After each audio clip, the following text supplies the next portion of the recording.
Assalamualaikum warahmatullahi wabarakatuh. Salam sejahtera untuk kita semua. Sebelumnya kami ucapkan terima kasih kepada Ibu Ai Musripah STMkom selaku dosen mata kuliah manajemen proyek perangkat lunak ini yang telah memberikan kesempatan kepada kami untuk mempresentasikan tugas besar ini. Perkenalkan, kami dari kelompok A yang beranggotakan 5 orang dari kelas Informatika B angkatan 2019. Perkenalkan, saya sendiri Wardah Durah Umniyah dengan NPM 5520119036. Selanjutnya ada Redo Syahkumar, Hadi Lazuardi Supian, Muhammad Agung Arafi, dan yang terakhir Rizky Hartono. Oke, pada kesempatan kali ini kami akan menjelaskan ataupun mempresentasikan laporan hasil kerja kelompok kami dari tugas besar mata kuliah MPPL ini. Adapun judul yang kami usungkan pada laporan kali ini yaitu Proyek Pembangunan Sistem Informasi Pengelolaan Perhitungan Biaya pada SIPI Gria Akram. Dosen pengampu yaitu Ibu Ai Musripah STMkom. Langsung saja ke materi pembahasan. Di sini terdapat info global di mana nama proyek tersebut yaitu yang sudah saya tadi sebutkan sebelumnya, yaitu Sistem Informasi Pengelolaan Perhitungan Biaya pada SIPI Gria Akram. Untuk pemilik proyek tersebut yaitu Bapak Dede Suhandi dan manajer proyek saya sendiri yaitu Wardah Durah Umniyah. Untuk deskripsi proyek ini yaitu membangun sistem pengelolaan perhitungan biaya khususnya untuk biaya upah kerja, biaya bahan baku, biaya anggaran masuk dan biaya keluar, pencatatan serta penyimpanan data secara otomatis untuk membangun suatu proyek. Nah, untuk selanjutnya ada latar belakang pada sistem informasi yang kami buat. Nah, di sini sudah disimpulkan bahwa pada era globalisasi ini, peranan komputer dapat mendukung suatu kinerja ataupun perusahaan. Nah, perusahaan di sini dapat mengembangkan dan juga membangun suatu aplikasi yang dapat membantu mereka dalam menjalankan suatu proses operasionalnya. Nah, suatu aplikasi juga dapat membantu mengurangi kesalahan dalam melakukan pencatatan data dan juga dapat tersimpan dengan aman serta mempercepat dalam proses melakukan pencarian data. Nah, di sini pada SIPI Gria Akram yang berlokasi di Cianjur merupakan suatu perusahaan jasa konstruksi yang bergerak di bidang jasa, juga sebagai supplier yang berada di wilayah Cianjur. Nah, pada pengelolaan di SIPI Gria Akram ini masih menggunakan Microsoft Office gitu, sehingga dalam pengelolaan biaya dan juga membangun proyek pembangunan belum begitu maksimal, sehingga perhitungan, pencatatan serta penyimpanan data di perusahaan SIPI Gria Akram ini belum begitu akurat. Nah, oleh karena itu, dengan adanya sistem informasi yang dibangun ini dapat mempermudah manajer dalam mengevaluasi informasi mengenai penjadwalan, biaya upah pegawai, biaya bahan baku, dan anggaran biaya masuk ataupun keluar, laporan, serta membantu dalam pengambilan keputusan. Nah, sekarang masuk ke bab 1, yaitu membahas tentang inisialisasi. Nah, inisialisasi ini adalah tugas pemberian nilai awal yang dilakukan saat deklarasi variabel ataupun objek. Next. Nah, di sini pada bab 1 inisialisasi terdapat project charter. Nah, pada tahap awal terbentuknya proyek, kita memerlukan apa yang dikenal sebagai project charter. Nah, project charter ini adalah suatu landasan serta definisi formal bagi sebuah proyek. Nah, di sini terdapat tabel di mana tabel ini berisi tentang judul proyek, di mana judul proyek ini yaitu Sistem Informasi Pengelolaan Perhitungan Biaya pada SIPI Gria Akram, di mana proyek ini dimulai pada tanggal 12 Oktober sampai dengan 31 Desember 2021. Untuk informasi anggaran pada SIPI Gria Akram menganggarkan sebesar Rp60.700.000. Untuk manajer proyek itu sendiri yaitu Wardah Durah Umniyah. Next. Nah, selanjutnya ada tujuan proyek dan fungsi sistem informasi yang akan dibuat. Untuk tujuan proyek ini antara lain yang pertama, memberikan informasi perkembangan proyek. Selanjutnya, memberikan informasi presentase keuntungan bagi manajemen dalam suatu proyek. Selanjutnya, memberikan informasi akurat berkaitan dengan biaya bahan baku, upah kerja, dan biaya secara keseluruhan. Untuk yang terakhir, memberikan hasil laporan biaya keseluruhan proyek. Nah, yang selanjutnya ada fungsi sistem informasi yang akan dibuat. Yang pertama ada pendataan biaya bahan baku, pendataan upah kerja, pendataan biaya keseluruhan proyek, pendataan presentase keuntungan proyek, pembuatan laporan, dan yang terakhir pengelolaan user. Nah, di sini terdapat peran dan tanggung jawab. Peran dan tanggung jawab ini, yang pertama project manager, yaitu saya sendiri. Untuk analisis sistem dinaungi atau ditanggung jawabi oleh Redo Syahkumar. Untuk programmer yaitu Muhammad Agung Arapi, desainer Hadi Juardi, dokumentasi yaitu Rizky Hartono. Nah, satu lagi, sebenarnya terdapat tester, tetapi karena memang kelompok kami kekurangan anggota, jadi kami tidak memasukkan tester di sini. Tetapi jika memang diperlukan, kemungkinan kami akan merekrut satu orang memiliki 2 job desk gitu. Nah, next. Nah, di sini ada fitur aplikasi yang kami buat. Nah, di sini ada pendataan biaya bahan baku, pendataan upah kerja, pendataan biaya keseluruhan proyek, dan yang terakhir ada pendataan presentase keuntungan proyek. Dan ini sangat penting. Nah, selanjutnya ada bisnis objektif. Yang pertama ada faktor penentu keberhasilan. Di sini terdapat beberapa poin, salah satunya adalah komitmen dan dukungan dari pihak manajemen dan tim proyek, komitmen dan dukungan dari tim proyek, dan lain sebagainya.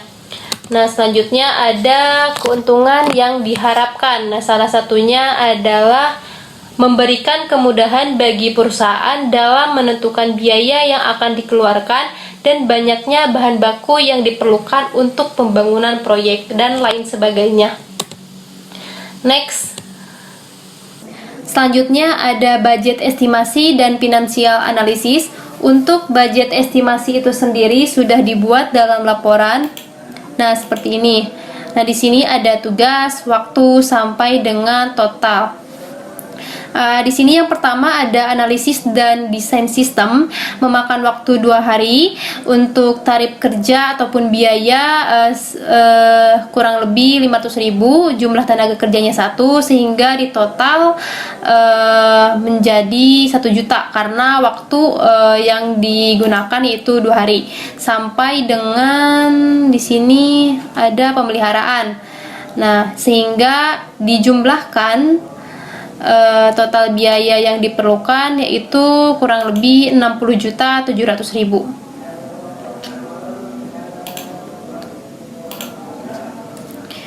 Nah, yang selanjutnya ada schedule estimasi. Nah, untuk mengerjakan proyek sistem informasi pengelolaan perhitungan biaya pada CP Gria Akram diperlukan waktu 74 hari kerja ditambah 7 hari untuk perawatan sistem.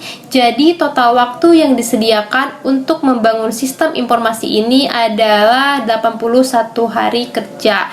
Dari untuk schedule estimasi ini juga sudah dibuat dalam laporan seperti ini. Nah, di sini mulai dari analisis dan desain sistem memakan waktu 14 hari yang dimulai pada tanggal 12 Oktober 2021.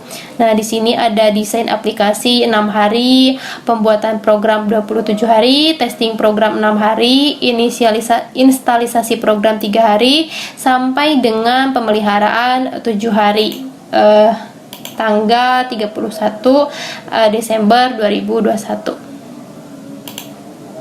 Nah, untuk bab 1 cukup sampai di sini. Untuk pembahasan selanjutnya akan dipresentasikan oleh teman lainnya. Terima kasih. Untuk pembahasan yang selanjutnya yaitu bab 2 planning. Menurut Cokro Amijojo, planning adalah proses mempersiapkan secara sistematis kegiatan yang akan dilakukan untuk mencapai tujuan tertentu. Selanjutnya, Project Management Plan merupakan rancangan-rancangan dan keputusan dalam suatu proyek yang sedang dijalankan. Ruang lingkup. Proyek Sistem Informasi Pengelolaan Perhitungan Biaya adalah sebuah proyek untuk membangun sebuah sistem informasi pengelolaan perhitungan biaya di Siti Kriya Aklam. Sistem yang akan dibangun ini diberi nama yaitu Sistem Informasi Pengelolaan Perhitungan Biaya Siti Kriya Aklam. Selanjutnya jadwal proyek. Proses pertama yaitu analisa dan desain dilakukan pada minggu ke-1, ke-2 bulan Oktober. Proses kedua, desain aplikasi dilakukan pada minggu ke-3 bulan Oktober. Proses ketiga, pembuatan program dilakukan pada minggu ke-4 Oktober, minggu ke-1, 2, dan 3 November. Proses keempat, testing program dilakukan pada minggu ke-4 bulan November. Proses kelima, instalasi program dilakukan pada minggu ke-4 bulan November. Dan proses ke-6, dokumentasi dilakukan pada minggu ke-1 dan ke-2 bulan Desember. Dan proses terakhir yaitu maintenance dilakukan pada minggu ke-4 bulan Desember. Selanjutnya, identifikasi risiko. Dalam mengidentifikasi risiko, terdapat beberapa hal yang harus diperhatikan, yaitu wawancara pakar. 2 wawancara ahli diadakan untuk proyek ini. Wawancara mengungkapkan beberapa risiko yang kemudian dikurangi dalam membuat perubahan pada rencana proyek. Risiko yang tersisa termasuk dalam daftar risiko. Rapat penilaian risiko. Pertemuan penilaian risiko diadakan dengan anggota tim utama dan pemangku kepentingan. Risiko yang diidentifikasi selama pertemuan ini ditambahkan ke rencana proyek dan daftar risiko. Ulasan historis proyek sejenis. Tim proyek meninjau sejarah proyek serupa untuk menentukan risiko yang paling umum dan strategi yang digunakan untuk mengurangi risiko tersebut. Selanjutnya, quality planning. Bagian ini mencakup daftar metode yang akan digunakan untuk memastikan tingkat kualitas yang diperlukan. Manajemen mutu dibagi menjadi 3 kategori, yaitu rencana, kualitas kinerja, dan kualitas proses. Rencana adalah proses terpenting dari semua fungsi manajemen karena tanpa perencanaan fungsi-fungsi lain, pengorganisasian, pengarahan, dan pengontrolan tak akan dapat berjalan. Yang kedua, kualitas kinerja merupakan suatu hasil yang dapat diukur dengan efektivitas dan efisiensi suatu pekerjaan yang dilakukan oleh sumber daya manusia atau sumber daya lainnya. Yang ketiga, kualitas proses, yaitu kualitas dari proses yang dilakukan sesuai dengan perencanaan. Selanjutnya, mekanisme evaluasi yang digunakan. Yang pertama, analisis penilaian risiko. Yang kedua, kuesioner kualitas atau kepuasan untuk pertemuan mitra. Yang ketiga, kuesioner kualitas atau kepuasan untuk acara, lokakarya, camp, wellness. Yang keempat, tinjauan rekan atau hasil kerja. Yang kelima, ulasan pakar tentang hasil kerja atau audit eksternal. Yang keenam, laporan status WP selama 3 kali per tahun. Yang ketujuh, sesi fokus selama pertemuan mitra dan Skype. Yang kedelapan, laporan kemajuan proyek sementara dan akhir. Dan yang terakhir, analisis pelaporan biaya. Oke, untuk yang selanjutnya di sini terdapat bab 3 yaitu proses executing. Proses ini merupakan proses pelaksanaan. Di sini terdapat direct and manage project. Nah, direct and manage project ini merupakan proses untuk menjalankan pekerjaan yang telah didefinisikan dalam project management plan dalam rangka memenuhi tujuan dari suatu proyek. Nah, di sini terdapat expense report atau laporan pengeluaran. Laporan kemajuan proyek di sini sudah dideskripsikan dari mulai nama proyek, manajer proyek. Yang pertama ada status dan juga hasil dan milestones. Nah, di status ini merupakan hal pembuatan analisa dan juga perancangan sistem. Di dalam hasil sudah dideskripsikan bahwa di sini pembuatan analisa dan juga sistem yang akan dibangun pada tanggal perencanaan mulai dari tanggal 18 sampai 19 Oktober.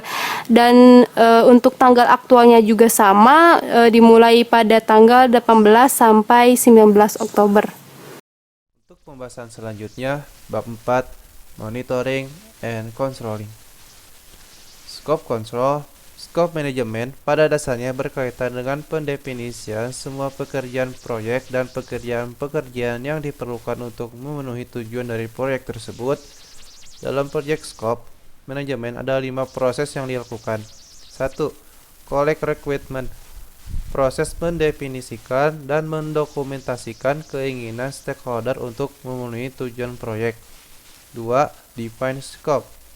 Proses mengembangkan, membuat penjelasan secara detail atau rinci mengenai proyek dan produk. 3. Create WBS. Proses membagi proyek deliverables dan pekerjaan proyek ke bagian yang lebih kecil lagi dan lebih mudah mengelola komponen-komponennya.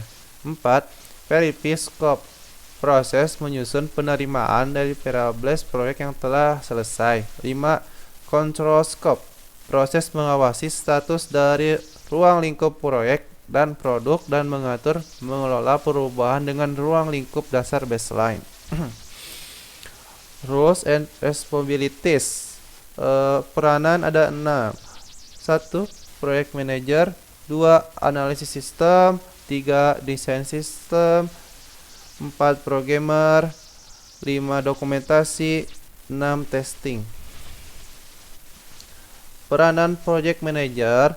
Tanggung jawabnya adalah memimpin perencanaan dan pelaksanaan proyek, mendefinisikan ruang lingkup proyek, tujuan dan penyampaiannya, menyusun dan mengkoordinasikan staf proyek, mengelola anggaran dan alokasi sumber daya proyek, perencanaan dan penjadwalan proyek, memberikan arahan dan dukungan untuk tim proyek, terus-menerus memantau dan melaporkan kemajuan proyek kepada seluruh stakeholder, membuat laporan yang membuat kemajuan proyek, masalah dan solusi, melaksanakan dan mengelola perubahan proyek dan melakukan intervensi untuk mencapai hasil proyek, melakukan evaluasi dan penilaian hasil. Peranan analisis sistem, tanggung jawabnya adalah melakukan analisis terhadap sistem yang akan dibangun, melakukan wawancara, membuat use case diagram, membuat activity diagram, membuat class diagram, membuat entity relationship diagram, membuat sequence diagram, melaporkan setiap pekerjaan kepada project manager. Peranan desain sistem, tanggung jawabnya bertugas untuk menerjemahkan analis dari analisis sistem untuk membuat tampilan yang dapat dimengerti pengguna user interface sehingga sesuai dengan analis dan kebutuhan klien.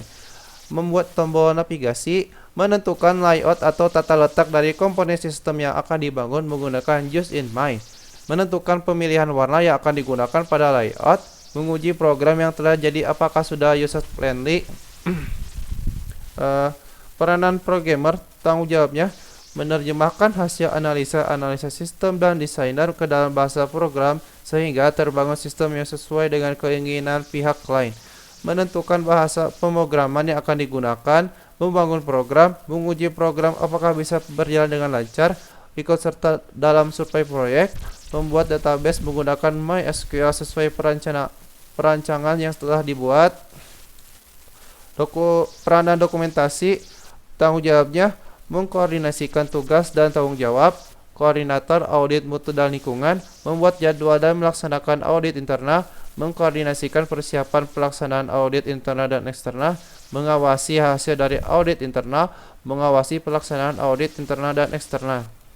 Testing, tanggung jawabnya untuk mengidentifikasi dan mengungkapkan sebagai kesalahan sebanyak mungkin dalam perangkat lunak yang diuji, untuk membawa perangkat lunak diuji setelah memperbaiki kesalahan yang diidentifikasi dan melakukan pengujian ulang pada tingkat kualitas yang memadai, untuk melakukan tes yang diperlukan secara efisien dan efektif dalam keterbatasan anggaran dan penjadwalan. Untuk yang selanjutnya ada penjadwalan proyek dengan metode critical path method. Nah, kenapa dibuatkan metode CPM ini? Karena untuk memprediksi waktu yang dibutuhkan untuk menyelesaikan sebuah proyek. Nah, jadi kita bisa melihat jalur kritisnya atau waktu tercepat dan juga waktu terlama dari pembuatan metode CPM ini. Nah, yang pertama di sini ada rincian kegiatan. Nah, jenis kegiatannya dimulai dari persiapan proyek, merancang struktur proyek, sampai dengan mendata keseluruhan hasil kerja proyek dengan diberi kode mulai dari A sampai dengan L. Nah, yang kedua di sini terdapat jaringan. Nah, setelah diketahui keterkaitan antar kegiatan dalam proyek sistem informasi pengelolaan perhitungan biaya (SIPI Gria Akram) ini, maka didapat diagram network seperti berikut. Nah, di sini dapat dilihat bahwa yang menjadi start atau kegiatan awal yaitu pada kegiatan A, persiapan proyek. Nah, selanjutnya pada kegiatan B, C, dan juga D dimulai setelah kegiatan A selesai. Nah, yang selanjutnya di sini terdapat kegiatan E, di mana kegiatan E ini dapat dimulai setelah kegiatan B, C, dan juga D selesai. Nah, selanjutnya di sini terdapat kegiatan F, di mana kegiatan F ini dimulai setelah aktivitas E selesai. Selanjutnya di sini ada kegiatan G, H, dan juga I. Nah, aktivitas ini atau kegiatan ini dimulai setelah aktivitas F selesai. Nah, yang selanjutnya di sini terdapat kegiatan J, di mana kegiatan J ini dimulai setelah aktivitas G, H, dan juga I selesai. Selanjutnya di sini terdapat kegiatan K, di mana kegiatan K ini dimulai setelah aktivitas J selesai. Dan yang terakhir di sini terdapat kegiatan L, di mana kegiatan L ini dimulai setelah aktivitas K selesai. Nah, yang menjadi finalnya di sini adalah aktivitas L. Selanjutnya terdapat beberapa susunan perkiraan waktu penyelesaian untuk masing-masing kegiatan. Nah, di sini ada tabel untuk daftar perhitungan maju atau menghitung forward pass. Nah, perhitungan forward pass ini menghasilkan angka 61 pada akhir kegiatan L, yang berarti bahwa kegiatan L di sini merupakan akhir dari semua proses.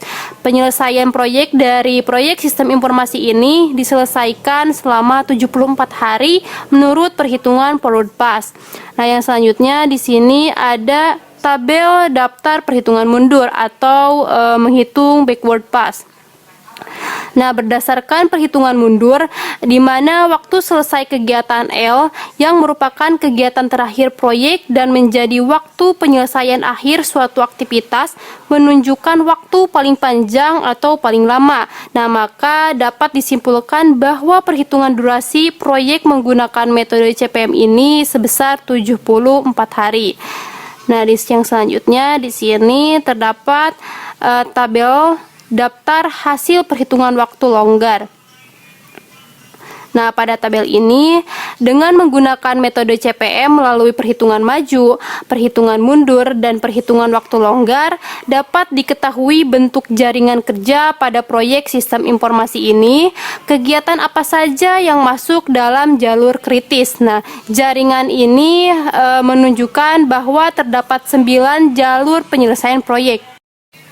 Nah, aktivitas yang dilewati lebih dari satu jalur adalah aktivitas pada bulatan A, B, C sampai dengan L. Nah, namun aktivitas bulatan C, D, G, dan juga H tidak termasuk jalur kritis karena durasi waktu paling cepat untuk menyelesaikan tidak sama dengan waktu paling lambat untuk menyelesaikannya. Nah, jadi dapat disimpulkan bahwa jalur kritis dari aktivitas ini adalah A, B, E, F, I, C, K, dan juga L. Jadi, untuk total waktu penyelesaian proyek ini yaitu selama 74 hari. Nah, berdasarkan data yang diperoleh dari CP Gria Akram, diperoleh data bahwa penyelesaian proyek tersebut dapat terselesaikan dalam 74 hari. Nah, dalam pelaksanaan ini membutuhkan dana sebesar Rp60.700.000. Nah, yang selanjutnya di sini terdapat Gantt chart. Nah, dapat dilihat bahwa proyek telah berlangsung sejak awal pengerjaan proyek, di mana waktu yang digunakan yaitu hari pertama pengerjaan proyek. Nah, penentuan waktu tersibuk dapat dilihat dengan menggunakan metode Gantt chart ini. Nah, Gantt chart ini merupakan diagram perencanaan yang digunakan untuk memastikan bahwa semua kegiatan telah direncanakan urutan kerja dan telah diperhitungkan perkiraan waktu kegiatan yang dicatat dan juga keseluruhan waktu proyek yang telah dibuat. Nah, dalam pembuatan Gantt chart ini menggunakan aplikasi Microsoft POM. Nah, untuk yang selanjutnya ada kesimpulan. Nah, berdasarkan pembuatan aplikasi dan juga laporan dari sistem informasi ini dapat disimpulkan bahwa dengan adanya aplikasi sistem informasi ini pada CP Gria Akram diharapkan dapat memberikan kemudahan bagi perusahaan dalam menentukan biaya yang akan dikeluarkan dan juga banyaknya bahan baku yang diperlukan untuk pembangunan proyek ini. Selanjutnya, dengan adanya analisis yang terdapat pada sistem perusahaan lebih mudah dalam melakukan pengawasan terhadap pengolahan data-data seperti biaya upah kerja, bahan baku yang dipakai, dan juga untuk mendapatkan informasi pembangunan yang akurat gitu. Yang terakhir, nah dengan adanya sistem ini perusahaan dapat melakukan pengawasan perkembangan baik di lapangan dan juga untuk menghasilkan laporan yang lebih akurat dan juga tepat waktu. Nah, demikianlah beberapa hal yang bisa kami sampaikan. Sebelumnya saya mohon maaf yang sebesar-besarnya apabila di dalam penyampaian tadi mungkin ada kesalahan kata ataupun beberapa pernyataan yang menyinggung ataupun penyampaiannya kurang jelas. Kami ucapkan terima kasih. Wassalamualaikum warahmatullahi wabarakatuh.